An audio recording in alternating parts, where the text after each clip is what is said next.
अब यहाँ पर कपिल गौतम जी का सवाल है हिंदुस्तान कॉपर के बारे में। 2 से 3 साल के बारे में सोच रहे हैं, इसमें पूछ रहे हैं खरीदना ठीक रहेगा क्या। ये अच्छी बात है कि चलिए खरीदने से पहले आप उसके बारे में जानना चाहते हैं, रिसर्च करना चाहते हैं। और सोमेश जी अभी जो भी बताएंगे उसको सुनते समय एक चीज जरूर ध्यान में रखिएगा कि इस पूरी बातचीत को आप एक इनपुट की तरह से लेकर के फिर उसके आगे अपना रिसर्च भी जरूर कीजिए, उसके आगे अपनी खोजबीन पढ़ाई लिखाई करके और फिर एक इन्फॉर्म डिसीजन लेना है। फिलहाल आपको 2-3 साल के नजरिए से हिंदुस्तान कॉपर कैसा लग रहा है सोमेश? देखिए, एक बार जरा इसके लिए कॉपर का सिचुएशन देख लेते हैं। तो कॉपर तो अच्छा ही दिख रहा है अभी, तो इसका इम्पैक्ट कंपनी पे पॉजिटिव पड़ना चाहिए। ये तो ठीक है, कॉपर प्राइस के हिसाब से तो हिंदुस्तान कॉपर पे इम्पैक्ट पॉजिटिव पड़ना चाहिए।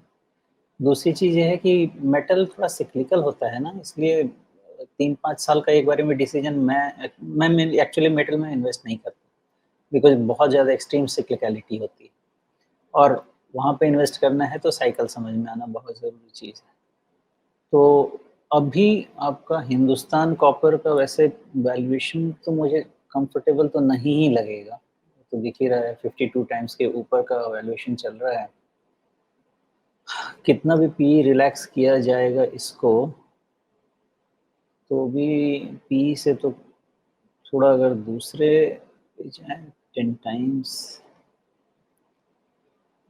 किसी भी पैरामीटर पे मुझे थोड़ा तो महंगा ही लगता है। मतलब महंगा नहीं, सस्ता तो बिल्कुल नहीं है, इतना तो क्लियर है हिंदुस्तान कॉपर का। इसलिए अब 2 से 3 साल का करते भी है ना इन्वेस्टमेंट, तो आपको रिस्क पॉइंट लेके चलना चाहिए, बिकॉज डिसीजन मेकिंग वैसे ही हो पाएगा। अभी ऐसा है हिंदुस्तान कॉपर कि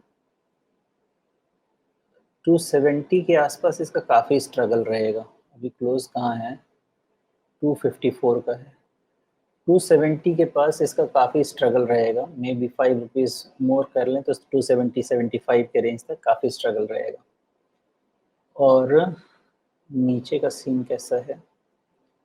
हाँ, वैसे भी इसका नीचे का सीन ऐसा है कि अभी जो ये इसने मोमेंटम गेन किया है ना फ्रॉम 200, सो 260-70 तक गया है। इस केस में अब अगर मोमेंटम सस्टेन करना है तो एक गैप अप ओपनिंग हुई थी 26 मई को, उस गैप के नीचे क्लोजअप नहीं होना चाहिए इसको, विच इज 237।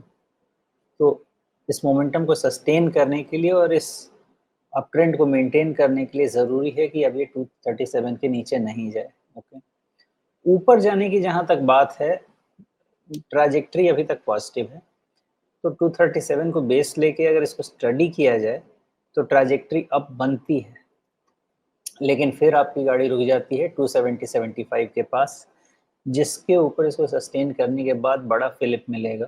उसके पहले इसमें बड़ा फिलिप नहीं है। 270-75 के बाद फिर इसमें थोड़ा बड़ा रन आप एक्सपेक्ट कर सकते हैं। और जो आपने 3 साल के हिसाब से बोला, स्ट्रक्चर वाइज नेगेटिव नहीं है, लेकिन मेटल में सिक्लिकलिटी होती है, इसलिए आपको वो चीज़ समझना होगा वो बात।